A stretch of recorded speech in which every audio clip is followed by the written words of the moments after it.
Solid Hill TDS, what's up? Yeah, come on. I.O.W. Sports Network, late night edition. Let's go. Come on. We about to raise the bar. Wild card mark. Everybody grab a seat, cause you know we about to spark. Late night sports talk. Modelo Le Cigar. Man, you don't wanna start. Wild card mark. We about to raise the bar. Wild card mark. Everybody grab a seat, cause you know we about to spark. Late night sports talk. Modelo Le Cigar. Man, you don't wanna start. Wild card mark. Hey. L Boogie with the hot flame, ashtray full of top names, little tree for your membrane. This the 9-hour time frame. I just snatched up a 6-pack, got my hands on a lid pack, whipping up a little batch of snacks. Yeah, man, I think I'm all set. Late night, can't sleep. Go ahead and just tap in. Better grab you a cold one, and we about to get some laughs in.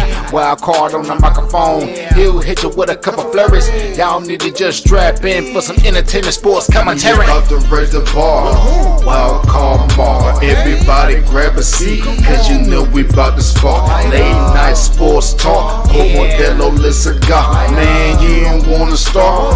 Wild card mark. We about to raise the bar. Wild card mark. Everybody grab a seat, cause you know we about to spark. Late night sports talk. Modelo Le Cigar. Man, you don't wanna start.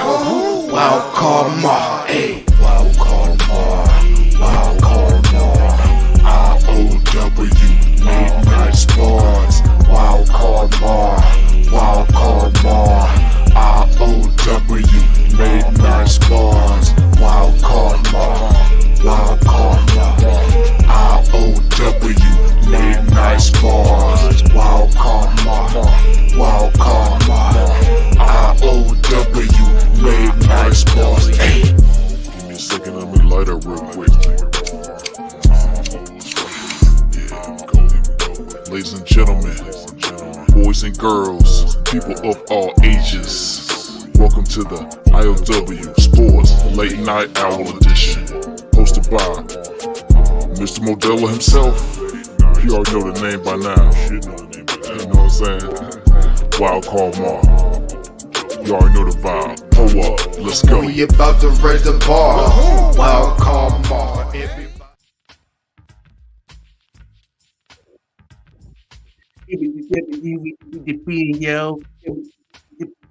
Yo.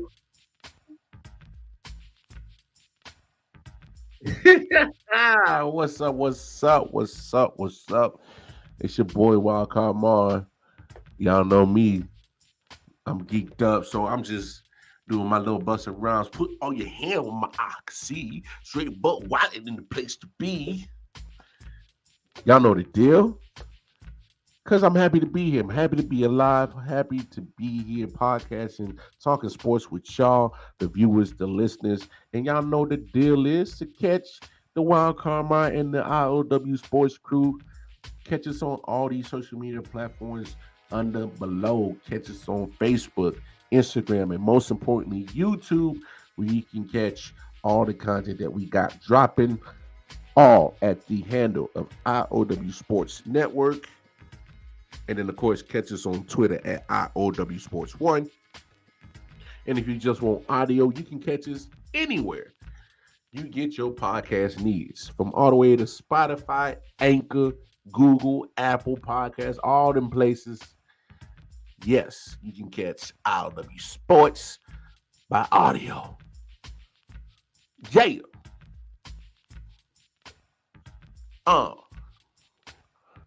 Put all your hands on my Oscar C. But y'all know what the deal is. We're going to get y'all ready for week 18 of the NFL week. You feel me? Final week. Obviously, the world of the NFL has already been dealing with some, crazy situation off Monday. Always good to keep hearing more news, positive news of Bill's safety, Damar Hamlin. I do believe the last thing reported, he's up, conscious, getting feeling in the extremities, starting to breathe a little bit more on his own. I think somebody said reported that the doctor, yeah, he said to the doctor, "Did we win?" And they said, "Yes, DeMar, you won the game of life." You know, so that's always positive to hear. Always positive to hear. But now that we keep hearing more positive news about DeMar, good news about DeMar, what does this mean for the actual Bengals and Bills game that didn't get didn't get to finish? So after so much talk over the last few days between Monday night and Thursday night, so many damn different scenarios, and they still haven't even come to a complete conclusion yet on what the NFL wants to do. This thing's a mess, y'all. I think the NFL is making it way too much complicated than what it is. I think they're like I think they're just so afraid to just make a decision and stick with it and rock with it and ride with it that they're just making a big mishandle of it. I mean, they got like three different scenarios that they want to do, but this is pretty much the gist. So bear with me. We'll break it down. They say canceling the game between the Bills and the Bengals creates potential competitive inequities in certain playoff scenarios, which is true. In an effort to mitigate those inequities, NFL clubs will consider tomorrow a special league meeting, a resolution recommended by the commissioner and approved today by the competition committee, consisting of two elements. All right. So pretty much, they're going to have a owners meeting Friday night. Friday, probably more than Friday, not probably all day. All right, they're gonna be wherever they meet, probably in New York.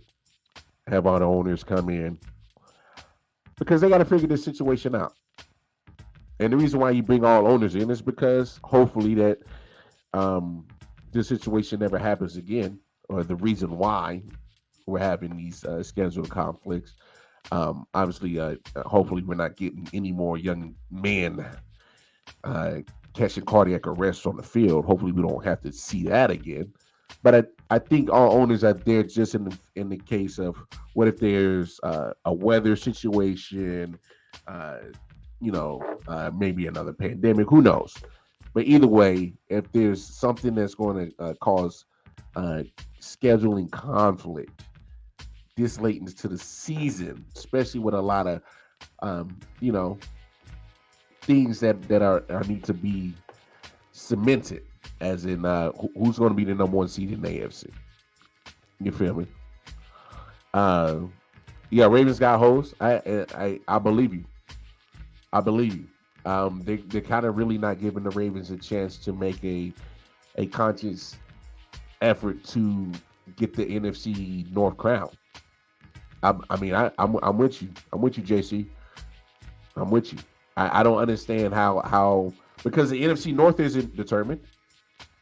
You know, it was a lot of things that didn't get determined for this game not getting completed. It's a lot of things that you know.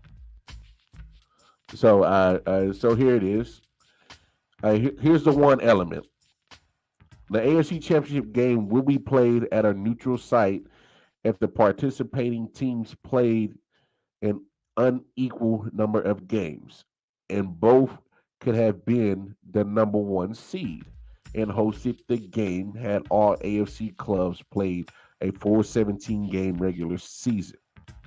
Those circumstance those circumstances involve Buffalo or Cincinnati qualifying for the game as a road team and are listed below. So here's the three scenarios, y'all. Scenario one: Buffalo and Kansas City both win or both tie. A Buffalo versus Kansas City championship game would be at a neutral site. Here's scenario number two: Buffalo and Kansas City both lose. and Baltimore wins or ties, a Buffalo Kansas City championship game will be at a neutral site. Scenario number 3. Buffalo and Kansas City both lose and Cincinnati wins. A Buffalo or Cincinnati versus Kansas City championship game will be at a neutral site. And here's your second element. If Baltimore defeats Cincinnati in week 18, it will have defeated Cincinnati, a divisional opponent, twice, but will not be able to host the playoff game because Cincinnati will have a higher winning percentage for a 16-game schedule than Baltimore will for a 17-game schedule. If Baltimore defeats Cincinnati, and if those two clubs are scheduled to play a wild card game against one another, the site for that game will be determined by a coin toss. If Cincinnati wins the week 18 game, or if Baltimore and Cincinnati are not scheduled to play one another in the wild card round, the game sites will be determined by the regular scheduling procedures.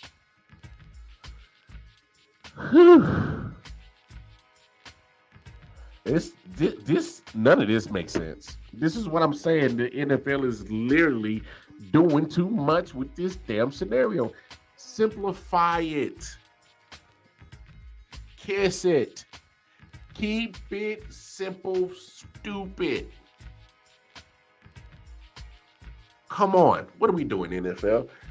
Hear me out, NFL. Take notes. Done some of my bitches. You have the situation on Monday. Automatically postpone that game. Push week 18 of the regular season back 1 week.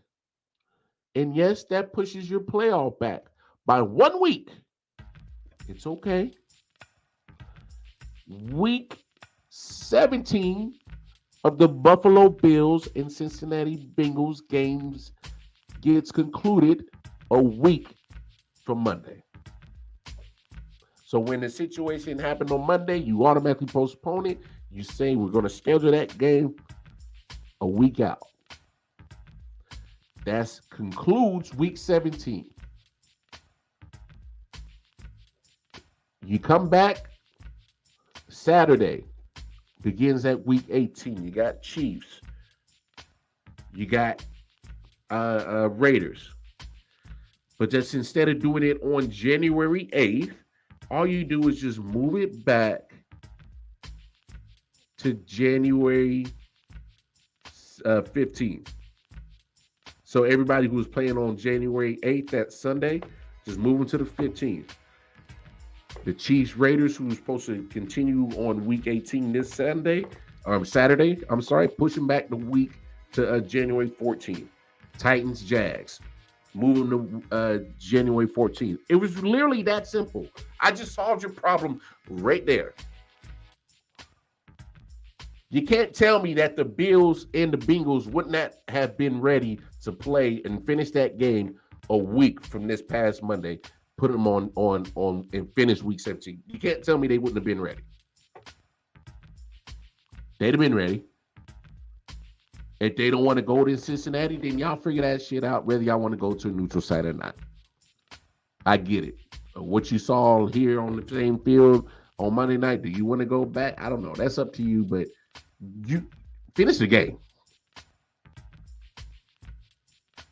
That's all I'm saying. That'll giving both the Bengals, the Bills, ample amount of time. And obviously, we keep getting great news about Damar Hamlin's condition. And trust me, that gives you a sense of relief as both Bengals and Bills. I bet you the Bills are inspired to play football now. They're like, yeah, my boy's good. Time to hit a motherfucker now. Yeah. We gonna do it for DH. We gonna play inspired football for DH. He fought, so we gonna fight. They ready to play ball now. I bet you they is. You can't tell me them Buffalo Bills ain't ready to play some football right now. I'm telling you. So if you put that game and finish that game out on Monday, and that's literally the only game that you got, you get what you want. NFL, first of all, you don't get the ratings. You're the only football game all weekend. And because of the circumstances, unfortunately, it's going to bring more eyes to it. So there. Eliminate all the confusion, eliminate all the different scenarios. That means that everybody will end up playing 17 games as intended, and it's done. It's done and over with. Simple as that. Y'all got all these damn scenarios, and here's my problem with the scenarios that you keep coming up with. Somebody's getting screwed. Somebody's getting screwed. Like, come on. Somebody's getting screwed. How the hell does Baltimore, who has beaten, if I'm correct, they beaten Cincinnati this year, a division opponent, right? All right. And you look at the fact that it is the NFC North who hasn't been determined yet, as in who's the winner of that division. Why are you taking away that opportunity to do it? That's not fair to Baltimore. Nowhere close to like, come on. Especially when they beaten the Bengals. And if I beat you again, I don't get division. I don't get division championship benefits from that. This is why I hate the scenario situation and why the NFL is making this shit so complicated. You really are making it so complicated. You really are. You really are. Because you're shitting on people for doing their jobs. If Baltimore beats Cincinnati again, hey, I done my job. I'm better than you in my division. Give me my division crown and give me my division benefits. Give them to me. And that's it. And that's not fair to say that. Come on, man. What are we doing? Just finish the season. You could have finished that game. You got to handle shit by case and time sensitive situations. Obviously, resuming that game was not the greatest idea. You did right there. Postponing the game. But not concluding it at all. And now you got this whole mess. You're literally asking for somebody to get mad and get pissed off. A fan base is about to ask for your head, Roger Goodell, at some point in time. Somebody's getting screwed out of this scenario one way or another. Somebody. Because you're not definitively saying, hey, you are the number one seed of the AFC. You are the AFC North win. You're not definitively saying that. Because you're like, oh, well, because we had to cancel a game and didn't finish it. We're going by win percentage. That's not fair. You're literally finding a scapegoat out of making a decision. You're saying you're making a decision, but you're really not making a decision. We're going by win percentages and we're masking. We're making a decision. We're just going to say it's winning percentage. See how confused that is? I'm as confused as y'all. I don't know, NFL. Why are you making this so damn difficult? Come on, man. And don't act like you can't afford to push the regular season back 1 week and act like you can't afford to push the playoffs back 1 week. Don't try to sit there and act like you can't. Or what you could possibly do is keep the playoffs the same way, push the regular season back because you got that 2 weeks in between championship game and Super Bowl. You put the Pro Bowl in between that week. How about this?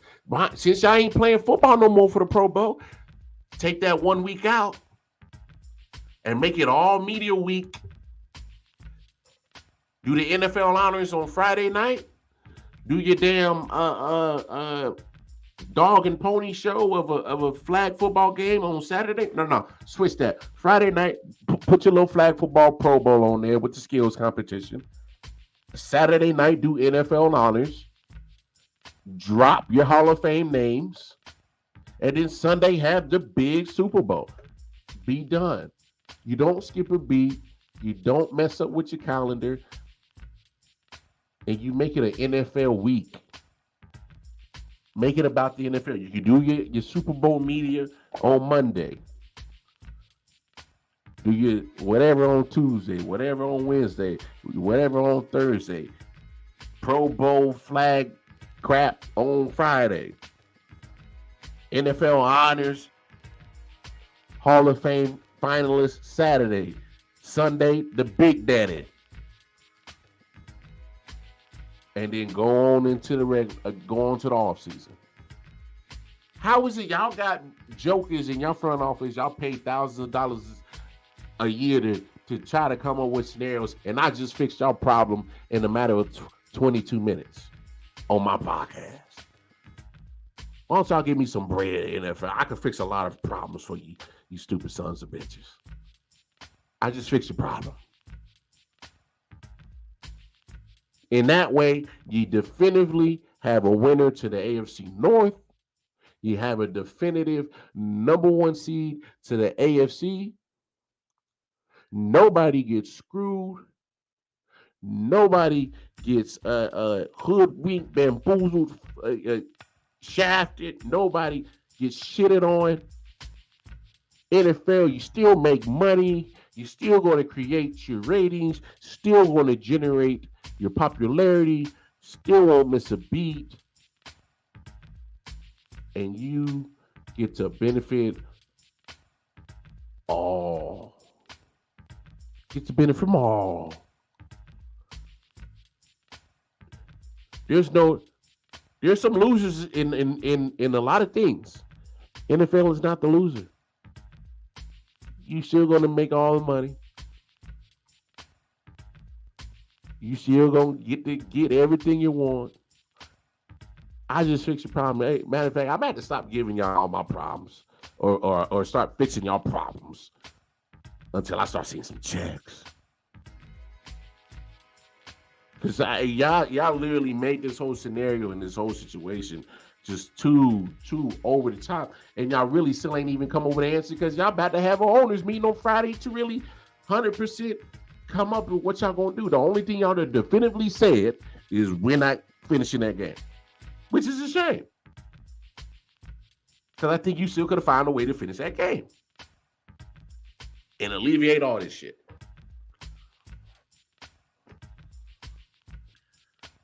I don't know, y'all. It's just for me when situations change because of time, I think you need to change with it. It wasn't right to continue that game on Monday. Nobody's going to ever dispute that. Boom. Cool. But now we're going into Friday. More positive news keeps coming from Cincinnati about DH. So therefore, the spirits are getting risen from both teams. A lot of people are feeling better. You know? If T. Higgins, who at one point, what's that? Shout out Jay Jones, Double J. Man Cave Sports Group. Y'all holler at them. The show. Follow. T. Higgins was feeling real guilty about himself. And I'm glad that Mama Hamlin, his mother, DH's mother, reached out and said, hey, baby, you ain't even got to, don't hold that guilt. I love to see things like that, hear good things about that. It's always good to hear that. Because don't hold that guilt.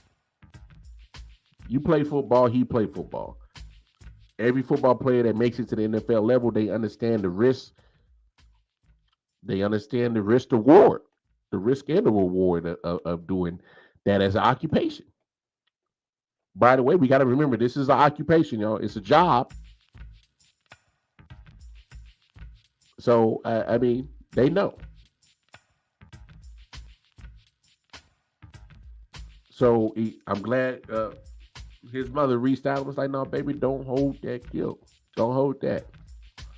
So that's what I'm saying. Like when things and scenarios and situations happen and they evolve because of time, I think you should evolve with it.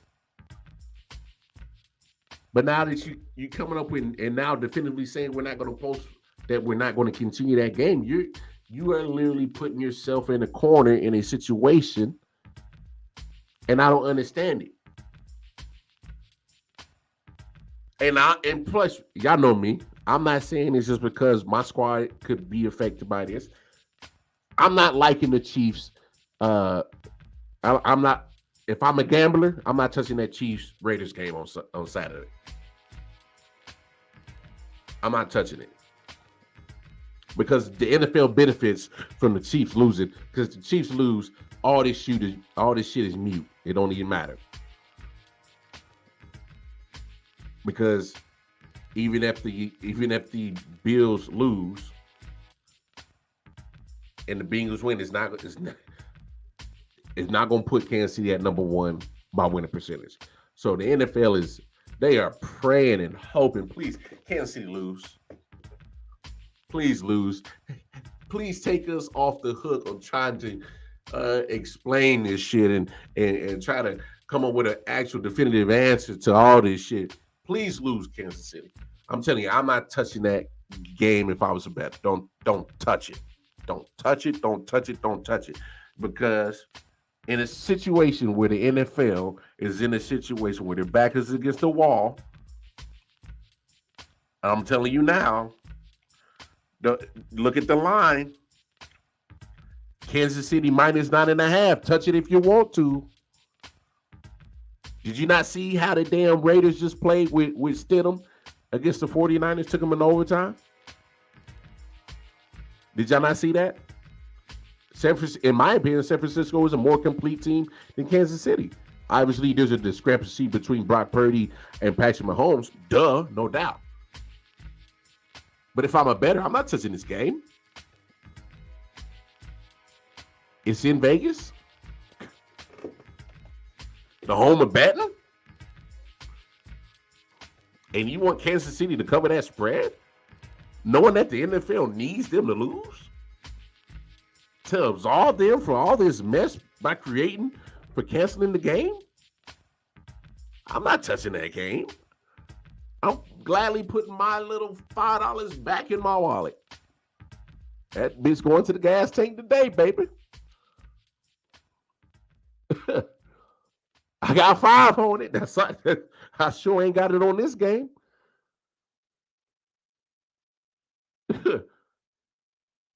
Come on. You got to be real about this situation. If you really think, and you are naive enough to really think that Kansas City is about to, 1, cover the spread, and 2, walk out easily with an easily win. Okay. You believe so. NFL needs them to lose because NFL just damn screwed themselves because they didn't come up with a definitive answer. And the only thing they said is, well, not playing that game no more. All right. By all means. By all means. Matter of fact, during that scenario that I brought up, man, Did y'all see some of the names that are possibly can go into Canton? Let me pull it up because I just saw it. And some good names on that Hall of Fame candidate list.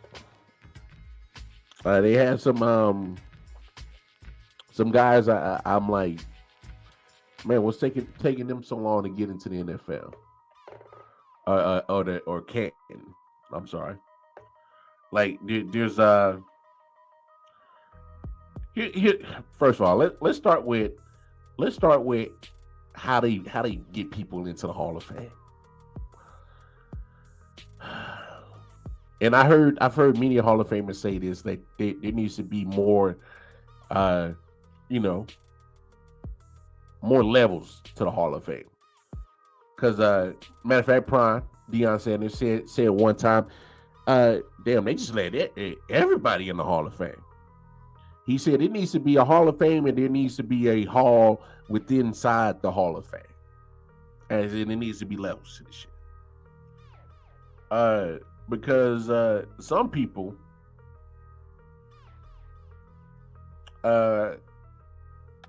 Jared Allen, he's in there. I saw Jared Allen. I think he deserves to be in there. He had a hell of a career, sack master. He's a candidate. Willie Anderson, Rondé Barber, Dwight Freeney, he's up for it. Devin Hester. Can I say something about Devin Hester? Here's my thing. The only man to run an opening kickoff in the Super Bowl. How is he not in the Hall of Fame? And not to mention the number of kickoff and punt return touchdowns he's had. Oh, Jay, I'm with you. Jay says, I think the NFL panicked for a solution to the game. And that's why I said when situations and things change because of time, you should change with it. They panicked so quick in the early that they never moved off that panic level. And they're just thinking, they're still stuck in how we're going to fix this on Monday mentality. Not thinking that, hey, we're going into Friday. Why aren't you thinking of how is the situation now, as in Friday, and not how we were in Monday? And that's why they were in this situation. But I agree with you on that one. But Hall of Fame finalist, and I was speaking on Devin Hester just a second. How is Devin Hester not in the Hall of Fame? You're talking about somebody that literally was a game changer on special teams. And I think this is what the issue is. A lot of people don't give special teams their just due on how important it is to the game of NFL and to the game of football. There are three aspects in football. You got the defense, got your offense, and then there's special teams. And all three are just as important. I equate it to you like this, all right? So you got a restaurant, and there's three phases to a restaurant, y'all. There's three phases. You got management. Okay. You got the front of the house and the back of the house. Front of the house is your servers. Back of the house is your cooks. And then it's that third leg that's important, but people don't give it the credit. It's the sanitation department. Dishwasher. Take out the trash. See, the offense is your servers and your cooks. All right. Kill them with good service, feed them good food. That's your offense. Your defense is your managers. See, your managers got to be good to put out fires. Anything that can harm the restaurant from getting the money, you got to snuff out that fire. Defenses. That's your defense. Because your defense is the one that wins the championships. You know. It's good to be a scoring team, but if you can't stop the opposing team from scoring, what is we doing? And then special teams, where Devin Hester was at. He's your dish pit. Very vital to the success of your restaurant, but people don't want to. Well, one, a lot of people can't do it. Or they can't drop their pride enough to do it. They're too prideful. They're too proud to do it. They're too good to do it. See, there's a lot of people that don't understand you can make an NFL roster just strictly off of special teams. They got a spot for it in the Pro Bowl. Special teamers, AFC, NFC. Now, usually in special teams, it's there for you to, just to keep you on the roster, and you can learn your position, that you can get better at it. You're not so profound as other people, but you bring talent to the special teams. But the special teams, man, is so important because look at it. If your special teams is kicking the ball deep into, your opponent's territory and keeping them having to go for a long field, that helps your offense and your defense out. Hell, we get a good kick return, sets up our offense in favorable field position. Hell, our special team scores. You help the whole team out. You block a punt. That's important. Hell, your kicker misses a kick. Have we not seen enough kickers miss field goals in important moments, important times, can either win or lose a game off the foot of a kicker? The snap got to be right. The hold got to be right. Special teams matters. People got to put emphasis in special teams. And see, when you got a dude that literally is you got to account for what he does on special teams. Devin Hester put the fear in kickers. You had two options. You're either going to kick it away from me, or you're going to have the balls to kick it to me. Two options. That's it. So what happens if you kick it away from Devin Hester? Kick out of bounds. My offense gets the ball at the 40-yard line anyway. Good field position, right? One play, you're already in the enemy territory. Thank you, Devin Hester. Okay, let's see, you got the ball, so you even kick it to him. More times than not, I'm going to get a good return because it's Devin Hester back there. You better hope your kick coverage team is excellent. You better hope they're sure at tackling. You better hope they get down there quick. Because once Devin Hester finds his lane, finds his groove, and get the scooting, boy, your ass is in trouble.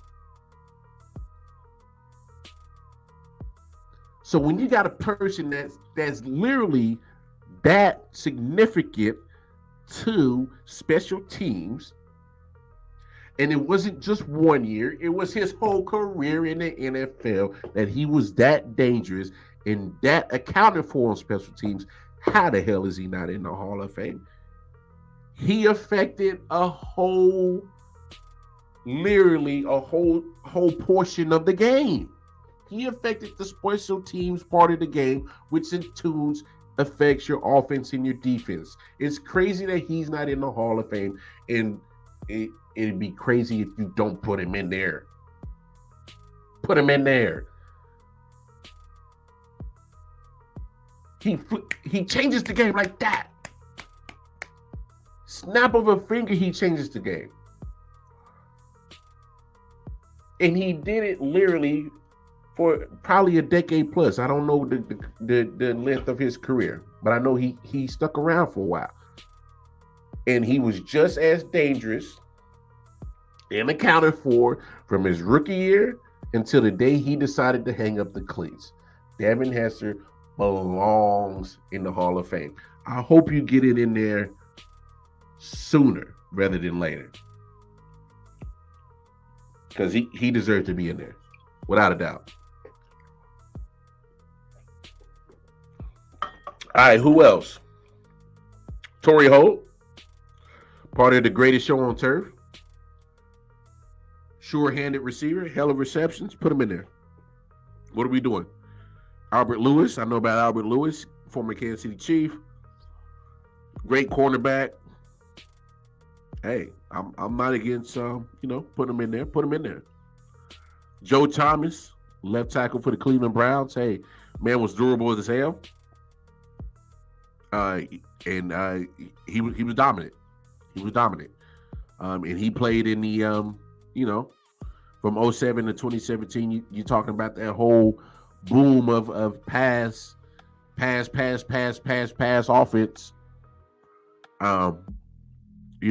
He only played 10 years, but he was solid all 10 years. The best left tackle. He'll get in. Zach Thomas, I don't know what they're waiting to put him in for. Tackling machine. DeMarcus Ware, sack machine. Put him in there. Reggie Wayne, come on.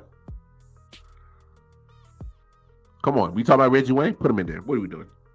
Patrick Willis, good linebacker.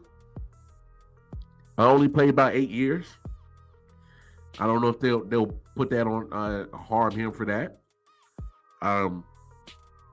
You never know. Darren Woodson. I'm actually surprised Darren Woodson hasn't been in the Hall of Fame.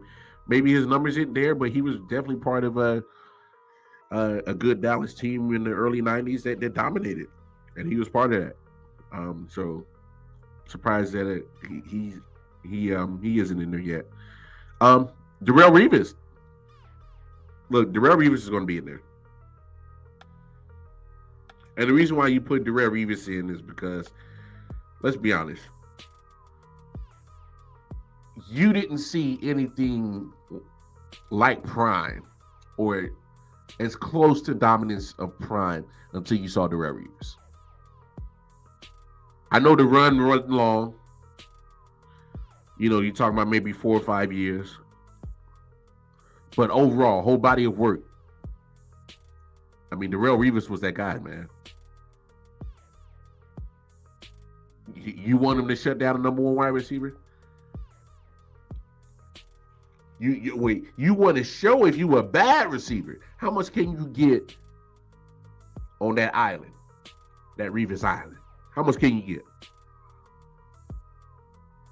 You get a buck, oh, you're a bad motherfucker. You get about 80, hey man, do nice.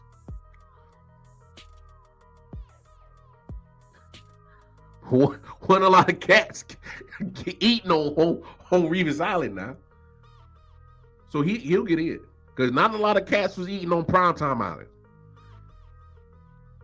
Revis Island is the closest thing you'll get to Primetime as I've ever seen. And guess what, y'all? Give it about 2-3 more years. Boy, that Sauce dude in New York gonna be just as dominant as Revis Island.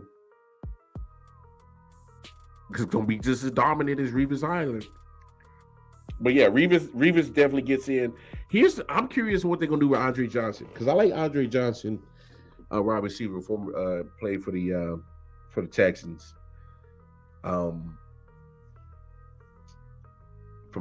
03 to 14. Andre Johnson, man, he was like a quiet assassin. Held it down in Houston for so long. Really didn't have a quarterback to really throw him the ball. But year in and year out, he was putting up stupid numbers. Andre Johnson was nice.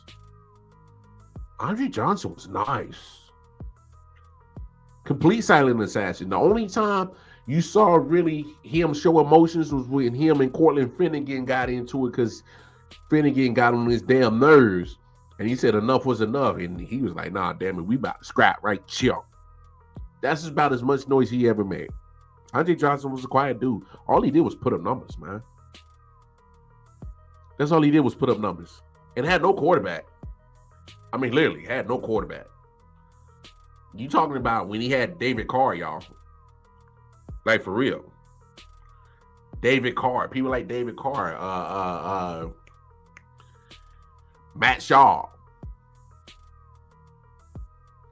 Like, Andre played with nothing at quarterback position. He played with a whole bunch of backups and hobos. And Houston would never had an offensive line, so they damn sure wasn't doing that. You know. So I mean, you know, it literally, Andre was quiet, man. Only time you heard any much noise was him and Cortland Finnegan in that fight. You think he lost that fight? I don't know. He kind of gave Cortland Finnegan that sugar. Looked like he was feeding him that sugar real good. Bop, bop. But Dre was a beast, man. I'm curious what they're going to do with him, but I think he should get in just because, man, it means something when you literally got absolutely nothing at quarterback and you keep putting up numbers. Dre was like that, y'all. Andre Johnson was like that. But we'll see what they do with the finalists, the Hall of Fame finalists. Some good names in there. Revis Island for sure for me gets in. I think Joe Thomas is a shoe in. Dwight Freeney, I'm not sure what they're waiting to put him in for. Maybe they start putting him. But yeah, I think Andre, they should put him in. They'll put Torrey Holt in because they put in Isaac Bruce. They already put in Isaac Bruce, and you got to put in other. They put in Isaac Bruce, they put in Kurt Warner, so you got to get the last of the pretty dominant names of the greatest show on turf. Marshall Faulk is in, so you got to put Torrey Holt in, and that completes the greatest show on turf of being in the Hall of Fame. And that pretty much puts that whole thing in there. Yeah, I think you got a point, Jay. It might come down to Holt and Dre because you normally don't put in so many at the same position at one time. You know what I'm saying? And that's the shame. Look, my thing is like if you deserve it, you deserve it, man. Put them in. Like, what are we talking about? But no, because you see, yeah. And here's and I think that plays a part into it, what you're talking about when they're at the same position. Because you look at Darrelle Revis, who's at corner, obviously he's getting in. Joe Thomas is getting in as an offensive lineman. So that might leave Willie Anderson on the outside looking in, trying to get in. And then you look at Torrey Holt, Reggie Wayne, Andre Johnson. So you're looking at 3 wide receivers. I don't think you put all 3 in. There's no way you put all 3 in. So it's going to be, to me, it's going to be Torrey Holt and either Andre or Reggie. I don't know. I just think to put in Torrey Holt for sure, just because you got Isaac Bruce already in there, Marshall Faulk in there, Kurt Warner in there, and that greatest show on turf whole storyline. I think that wraps that up. So they'll put Torrey in. So that leaves Reggie Wayne and Andre. And boy, that's a tough one right there. I can't put one or the other. There's no way I can't put Reggie or Andre. Ugh. Damn. Fuck it, just put all 3 of them in. Shit. I mean, just me personally, if you're talking about Andre and Reggie and Torrey, just put all 3 in. Because all 3 of them put up numbers. Jared Allen is going to get in. Yeah. Reggie and Torrey both got a ring. I think that's probably why Andre might sit this one out. He ain't got the ring to put up there with the fellas. And he got the numbers. He just ain't got the ring. So I might put him out. Good point right there, Jay. Jared Allen gets in, so therefore it's either going to be DeMarcus or Zach or Dwight. Still, that's tough. I say if they put in Reggie Wayne, they'll put in Dwight because they're part of the same team. But yeah, I forgot Andre Johnson was the U. How did I forget that? It's because he's quiet. He literally defines the opposite of what you think the U players would be like. Because the U players are more brash, extroverted. You know what I'm saying? Andre's such a he's a homebody. He's definitely introverted for sure. But his game's loud. Whew, his game is loud. I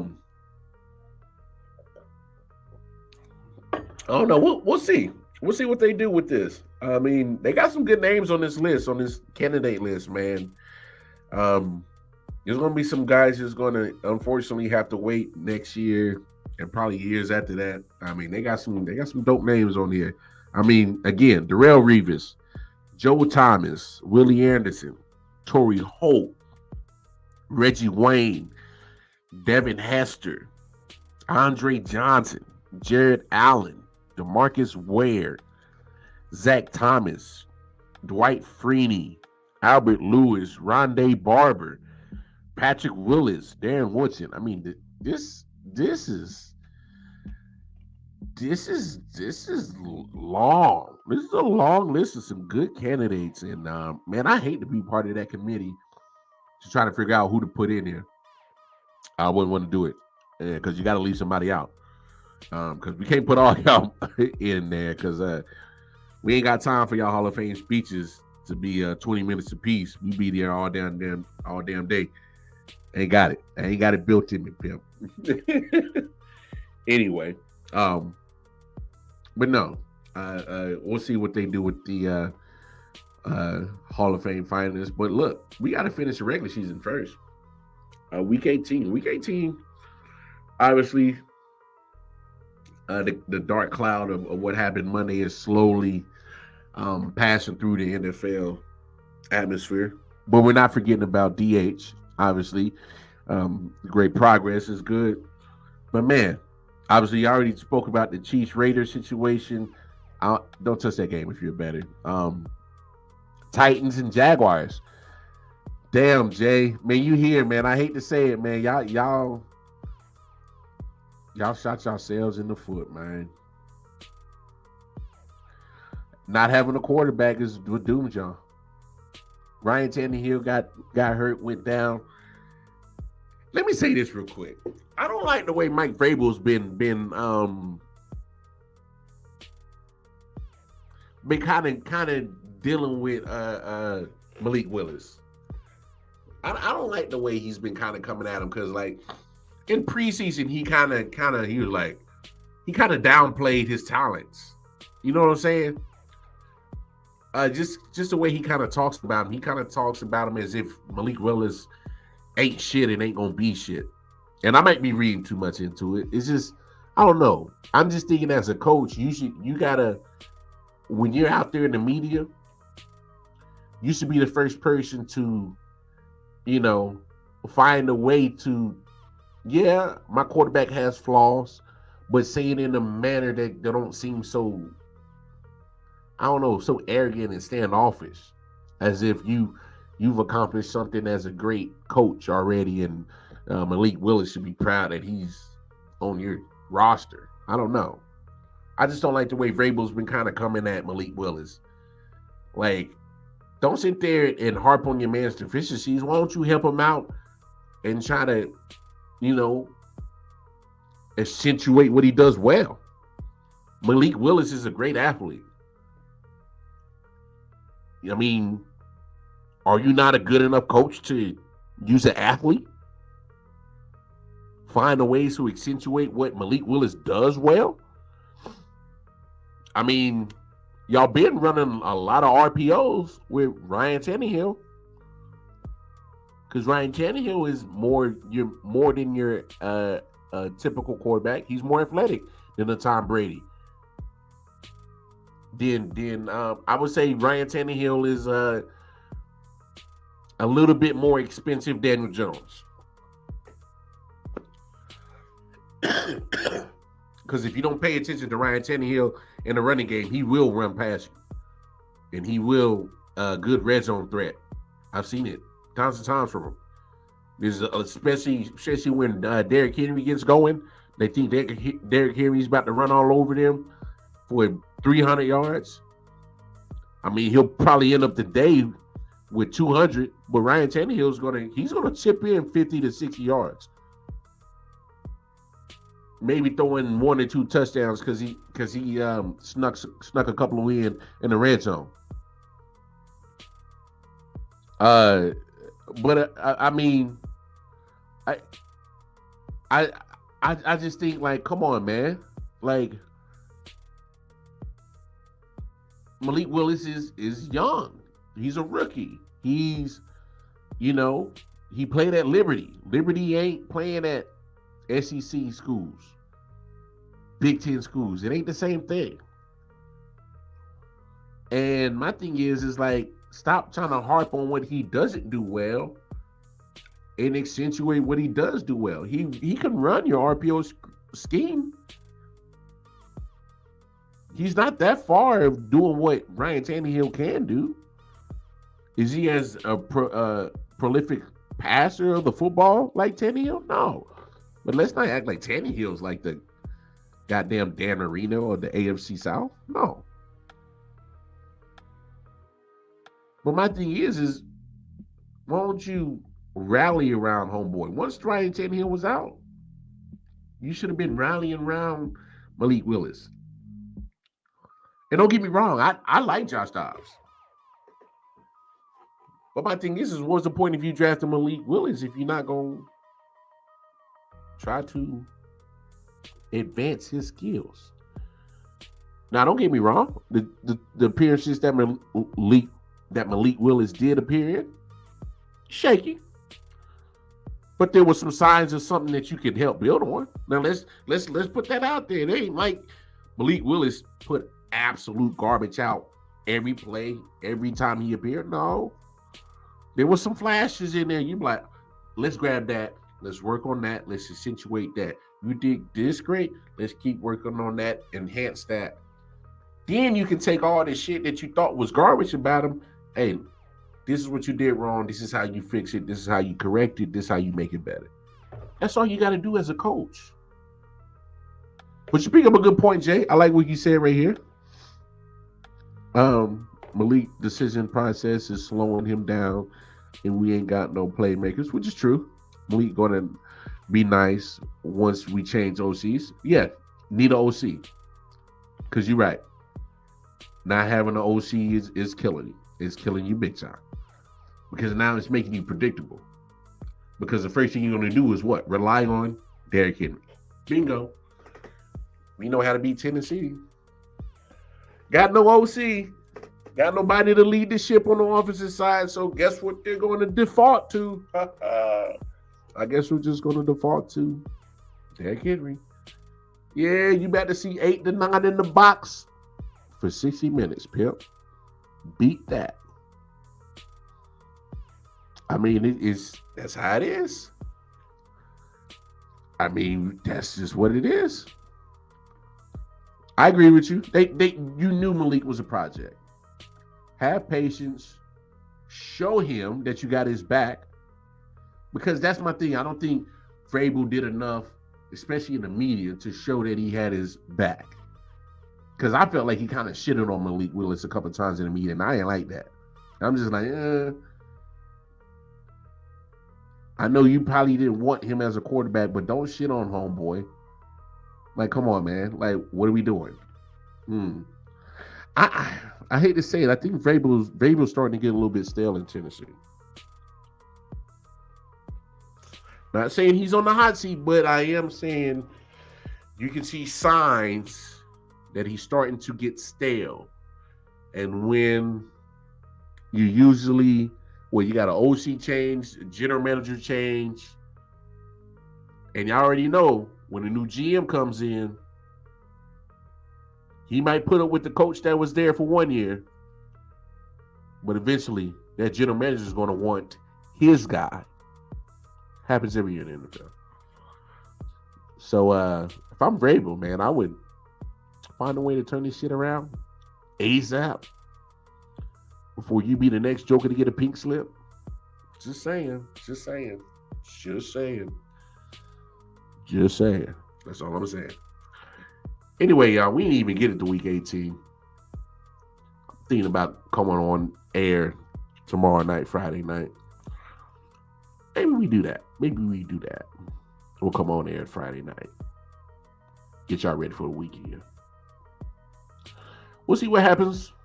Obviously, we got a lot of time that's going to happen between now and late Friday evening. Might get a whole bunch of news in the NFL. I'm pretty sure we'll get a definite answer on these fools with their whole owners meeting. Anyway, y'all know the deal. It's your boy Wildcard Mar. Y'all go ahead. Make sure y'all love your peoples. Get their flowers out. Y'all know the deal. Hey, life ain't guaranteed. So let's enjoy this moment. Y'all enjoy y'all Fridays, y'all. Peace and love. Yeah.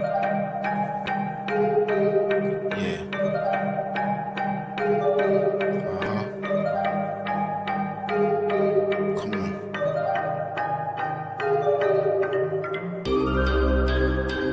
Silent Hill TV, yes.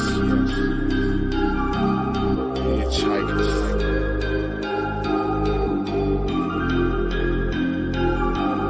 Yeah, smoking so much dope, I'm seeing traces. Visual lasers float across the scene is dangerous, aggressive like behavior. Couple monsters from my neighbors, resisting human nature.